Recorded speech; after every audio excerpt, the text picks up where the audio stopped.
Friends, நிறைய பேர் என்கிட்ட கேட்குற கேள்வி, புது ஹேபிட் நான் வந்து டெவலப் பண்ணோன்னா நான் என்ன செய்யணும் அப்படிங்கிறது. ரொம்ப சிம்பிள் ஃப்ரெண்ட்ஸ். இந்த ஒரு மெத்தடை யூஸ் பண்ணுங்க, ஈஸியராக இருக்கும். இந்த மெத்தடுக்கு பேர் சீன்ஃபெல்ட் மெத்தட்.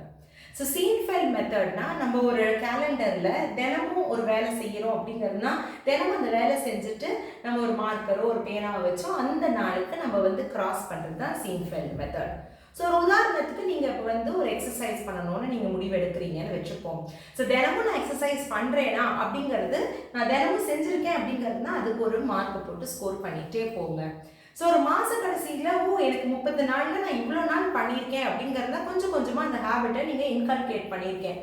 சப்போஸ் ஒரு நாள் நீங்கள் செய்யலை அப்படிங்கிறத அங்கே வந்து இன்ட்டு போடாமல் இருப்பீங்க. அதை பார்க்க ஐயோ அடுத்த நாள் நான் கண்டிப்பாக செய்யணும் அப்படிங்கிறோட உங்கள் மனசில் வந்துடும். ஸோ இந்த சீன்ஃபெல்ட் மெத்தட் ரொம்ப யூஸ்ஃபுல்லான மெத்தட். ஒரு புது ஹேபிட் நீங்கள் வந்து உங்களோட லைஃப்பில் இன்கல்கேட் பண்ணோன்னா சிம்பிள். என்ன ஹேபிட்னு முதல்ல முடிவு பண்ணிக்கோங்க, ஏன் அப்படிங்கிறத நீங்கள் தெரிஞ்சுக்கோங்க, எப்படிங்கிறத நீங்கள் புரிஞ்சுக்கோங்க. அதுக்கப்புறம் ஒரு மானிட்டரிங் சிஸ்டம்காக நீங்கள் இதை வச்சுக்கோங்க. ஒவ்வொரு நாள் கிராஸ் பண்ணிகிட்டே போங்க. Simple friends. 21 டேஸ் நீங்கள் அதை பண்ணிட்டீங்கன்னா அது உங்களுக்கு ஹேபிட்டாக மாறிடும். 90 டேஸ்க்கு அதே ஃபாலோ பண்ணினீங்கன்னா ஒரு லைஃப் ஸ்டைலாக மாறிடும். ட்ரை பண்ணி பாருங்கள்.